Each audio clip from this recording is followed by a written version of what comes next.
keep your hands off of me. You caught me without warning. You hold me close enough to see right through me. I can't take my eyes off of you. You caught me without warning. You hold me.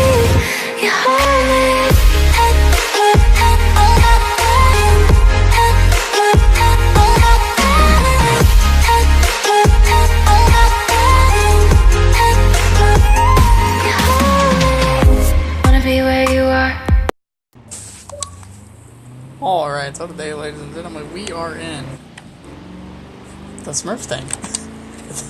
I know you guys have been waiting for a good little while for this review. You've been waiting to hear it a lot. I've gotten a lot of questions. Why haven't you let us hear it yet? Well, simply because I've been filled up with videos. And I know that's hard to believe, because I only upload like 3 days a week.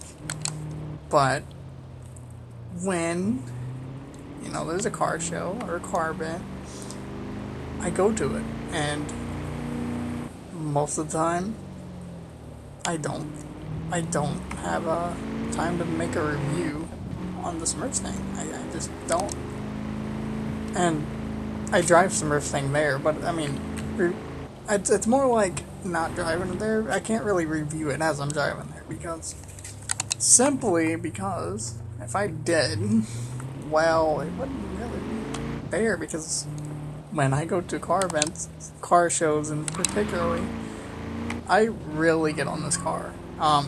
It's got 3,300 miles on it, and probably about 2,000 of those is it being drove hard.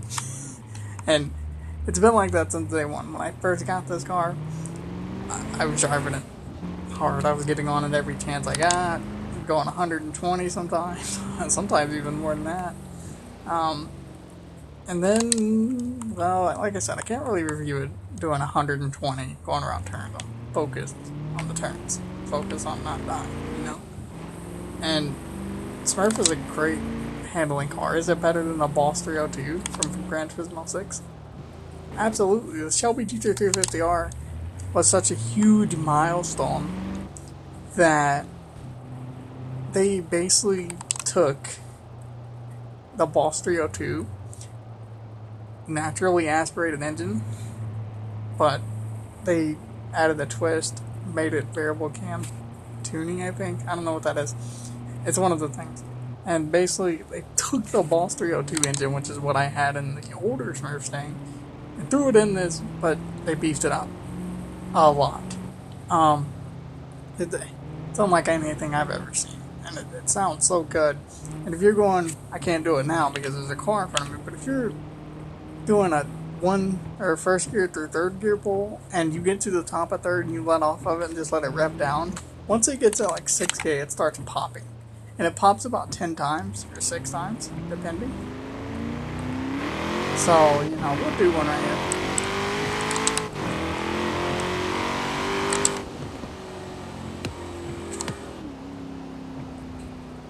See, there it is. That car's turning. I'm just gonna pass that car. But like I said, this car has been drove hard its entire life, basically. Ever since I've gotten it, it's been drove hard. You're probably asking, where am I going? I was trying to find the interstate and I couldn't find it. I don't have my map on. Sorry. So here we are at the interstate. Now I can really do it.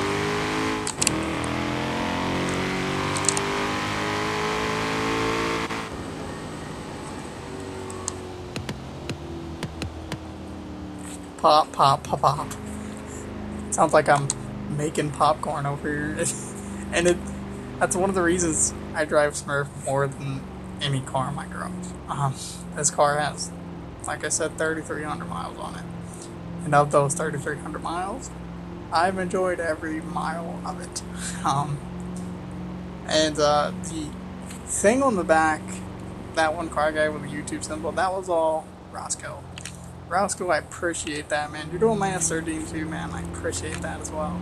And if you ever want to redo some decals or, do something like that for me, let me know, man. I'll give you the car for a couple of days or whatever. I'll let you do it. But, Smurfstang is you know, I'm gonna do a comparison test, which I normally do not do, but this car compared to the Boss 302, which is, if you guys don't know, the older Smurfstang from Gran Turismo 6, that was supercharged and made 631 horsepower. This one makes 530 completely naturally aspirated. So basically all motor. Nothing done to the motor. It's got rims, suspension mod, it's even got a nice decal. I love the decal. But the Boss 302, it was a great handling car on Gran Turismo 6. Unfortunately, I can't compare it on Forza terms because they don't have the Boss 302 from 2013. They have the Boss 302 from way back in the day, but they don't have that one. So I can't really do a even comparison test, but I will say this. If you guys remember when I got my Xbox, first got my Xbox, I had the 2015 Ford Mustang GT. Absolutely great car. They did away with the live axle, which was in the older Smurf, and they put IRS, which is independent rear suspension, which helped the car handle a heap ton. And I mean, it was so good. And then I sold that car after a couple months of not playing Forza Motorsport 6. I sold that car.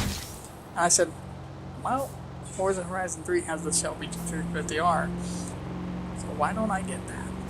And I got it, and ever since, I've been in love. And this car compared to the 2015, they're very, very similar. This is a 2016, but they're still similar. But this one just has more power, more everything. I mean, if you look in the interior, to me, it looks cleaner compared to the 2015. The 2015, yeah, it looked great. But this one, however, looks better to me. I don't know why. I feel comfortable driving it. I can drive an interior view, which I can't do in a lot of cars. I can drive an interior view basically the entire time I'm driving this car, just because I love the engages. I love the RPM gauge. I love everything. It's raining. I wish it would stop, but it's raining, so yeah. And fifth gear is normally what I stay in right now, but it's raining, so I'm just in fourth. And plus, you know, if I need to pick up, and that's one thing I like about this car. I can go into fifth right now. That's fifth. Get on it, and it picks up speed. I love that. It's got the instant torque, so it's nice to have. Sixth gear, however, you can tell it's a highway gear. This is the gear you want to be in if you don't want to disturb anyone, but you're also not having fun. So my suggestion would be shift down in third, shift down in the second, and get on it a little bit. But I love this car. Did I make the right decision? No, absolutely. In my opinion, yes. This car suits me so well, to the point that I've driven it so much. So yeah. And I mean, the visibility is terrific compared to the SM95, which is my project car. This is so much better. And I hate to say that. This thing handles better. I can hit turns in this thing going like 130, 120 sometimes. But that thing, it's like, oh, 110, here you go, every day. I'm going slow because this lane on the right of us ends. And I don't want to be a part of that because normally there's a crash. Normally. But I will get on the car one last time. Drop down to 40, going first.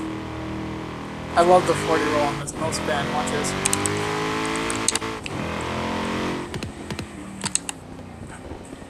That's another thing I'm not used to though.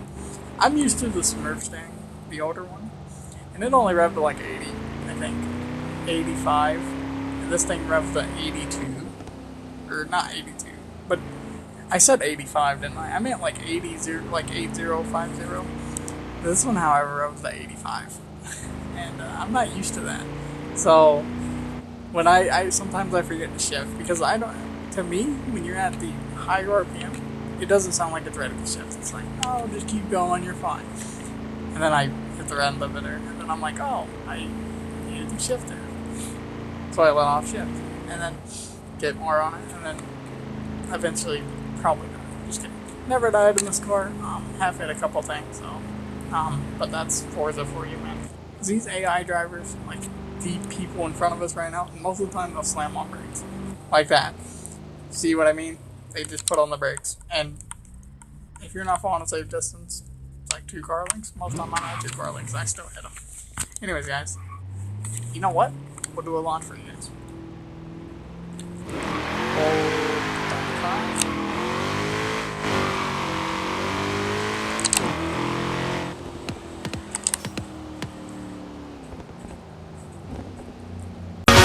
Got me